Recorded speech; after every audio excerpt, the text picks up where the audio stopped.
This story that I'm bringing to you right here is not surprising, but it's also um very bizarre at the same time. So in this picture, you see a man by the name of Isaiah Brown, and that's him in both pictures. Now, the one on the left, that's just a regular standard, I guess, everyday picture for Isaiah Brown. But the one on the right is how he's currently looking. And that's what makes this story even bizarre. Now, this story is coming out of Virginia, and already bad vibes. Virginia, and you already know, I don't have to go into the whole spiel about Virginia and how that state is. Many of y'all probably live in that state and already know. But basically what happened is Isaiah Brown was given a ride home by a deputy that lived in Virginia. And it was like early in the morning, I believe it was. And all of a sudden, out of nowhere, this deputy shoots Isaiah Brown 10 times. First off, let me just say that he's very lucky to be alive, even though he's not in the best shape right now. But he's very lucky to have survived this. But he shot him 10 times after giving him a ride home. So I'm trying to figure out what in the hell happened between him getting a ride home and him being shot 10 times. So I'm going to go ahead and read this article from Complex, and hopefully they can fill in some of the gaps. A Virginia sheriff's deputy shot a black man 10 times this week in a bizarre turn of events. WRC-TV reports that 32-year-old Isaiah Brown is now in the intensive care unit after being wounded in the face, neck, chest, and pelvic area. His family is also confused as to how this even happened. The incident took place outside Brown's family's home in Spotsylvania County, Virginia on early Wednesday morning. A deputy had given Brown a ride home after his car broke down at a gas station around 2:30 a.m. Isaiah Brown's brother Tamzon Brown told the news station that the deputy explained the situation, saying that Isaiah asked for a ride and added, "Your brother is fine, he's not in trouble." Now, it's crazy. This thing is amazing how full circle this is, because the last story we talked about, a black man involvement with the police, happened at a gas station also in Virginia late at night. And now you have this one happen in Virginia with a black man and a police officer, and it starts at a gas station early in the morning while it's still considered late at night.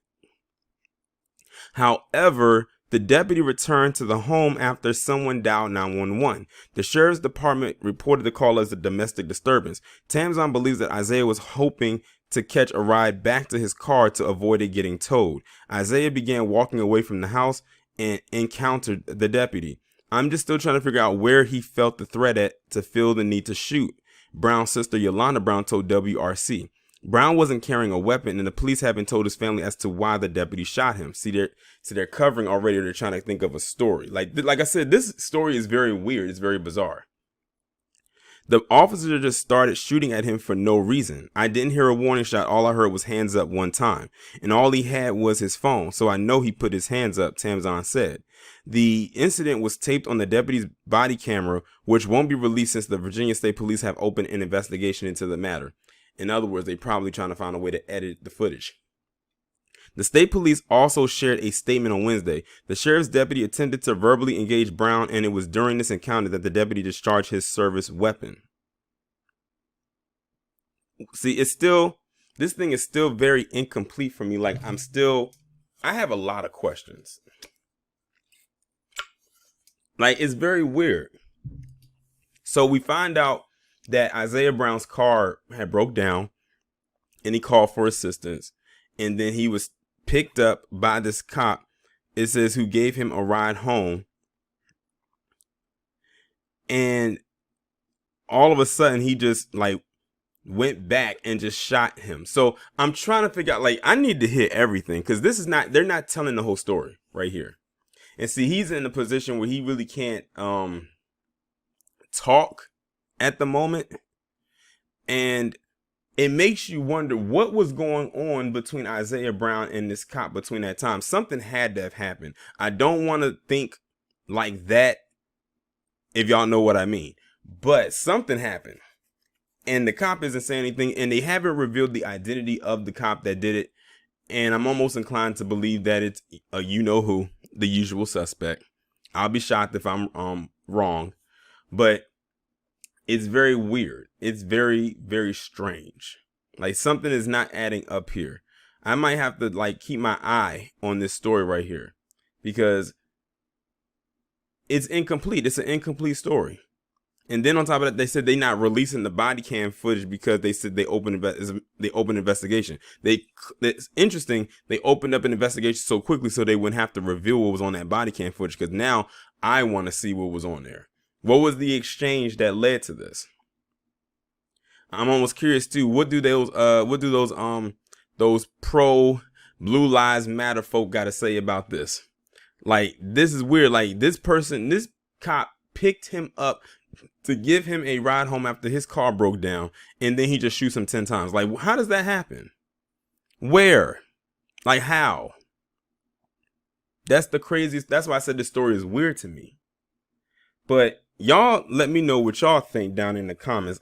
Like, share, subscribe. If you have not done so already, make sure that you text the number that is pinned down in the comments below so you can receive notifications every time I upload a new video or go live.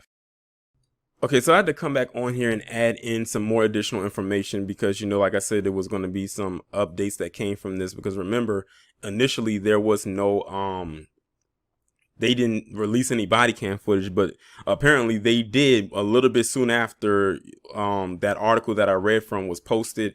They also released the 911 call that was made from Isaiah to the dispatcher leading up to the point of him getting shot. So basically what it is his car, like I said, initially had broke down at a gas station. He called the cops to give him a ride home. He got a ride home. Then at home, he got into some kind of dispute with his brother. And that's what you can hear in a 911 call. Like, he's calling the dispatch person and you can hear him talking to the dispatcher as well as having an argument with his brother at the same time. And then one thing that I wish Isaiah did not do was while he was on this call was tell his brother that he was going to kill him. Like, he actually said that on the call. If you actually heard it, he said he was going to kill him. And then the dispatch lady had told him, why would you say that while you're on the phone with a 911 operator? And I have to agree. Why would he incriminate himself like that? Now, I know he wasn't going to actually do it, but you can never take that too lightly, especially if you're on a 911 call. Because, some people say that and they, it's just a term of expression if they're in the moment of, a heated argument. But at the same time, you have to be careful because you were on a 911 call with the operator. And then it was like she was asking him about if he had a gun. He said yes. She asked him, did he have a gun on him? He said no. She had to ask him that because after he said, I'm gonna kill you, you have to wonder, does he have a weapon of some sort in which he could use to actually commit the act in which he said he was going to do. I think she might have known him because he had just called the 911 operator because he had to get, his car situation taken care of. So she probably spoke with him before. She told him when he called the second time, she said, your car has been towed. Like, they towed your car somewhere because, it couldn't just sit there in the location it was, which was at a gas station. Now, I believe he was on a landline, like maybe a cordless phone that was attached to a landline. And she was asking him, where are you at? He said, I'm walking down the street. And she called, she's talking to him. Now, the thing is, when you're on a landline, even on a cordless landline, and you walk away from the base, you lose connection. It's not like you're on a cell phone. So she's talking to him. She says, okay, Isaiah, I'm going to need you to put your hands up. Because, a few minutes later into the conversation, you hear the sirens in the background. Then all of a sudden, you hear in the background, the cops get out and say, put your hands up, put your hands up. And she was like, Isaiah, do you have your hands up? And she keeps saying that. And now the conversation becomes real one-sided, meaning only you can hear her talking, but you don't hear him anymore. This is before he gets shot. So like I said, I believe he was on a landline and then he lost connection because he was too far away from the base in which the phone sits on. And then all of a sudden, that's when Isaiah gets shot. Now, here's the connection. The cop that shot Isaiah 10 times is the same one that got sent out to him to give him a ride home. That's what it was. There's the full circle right there. The cop that shot Isaiah 10 times is the same cop that gave him a ride home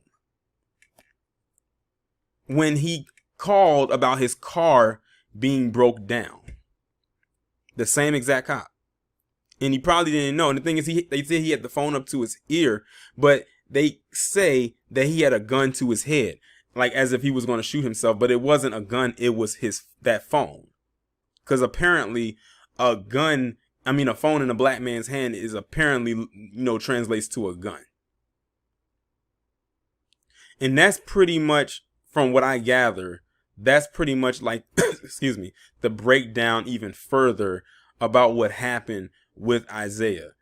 It is like, it was a lot going on. I just really wish he did not say on that operating call that he was going to kill his brother, even if he meant it as an expression, because in the heat of the moment, him and his brother was arguing with each other. I wish he did not say that. And then I kept reading somewhere else, I don't know how true it is, that his brother had a gun. So I don't know how true that is, but everything else that I just talked to you, that's what happened. It's just really messed up, and hopefully he pulls through. Like I said, he's very lucky to be alive. They say they believe he's going to make it, but he's definitely going, if he does, he's going to have a long road to recovery, especially because of the areas in which he was shot in. Like I said, he's very fortunate. He's very lucky to still be alive, because he could have died for sure.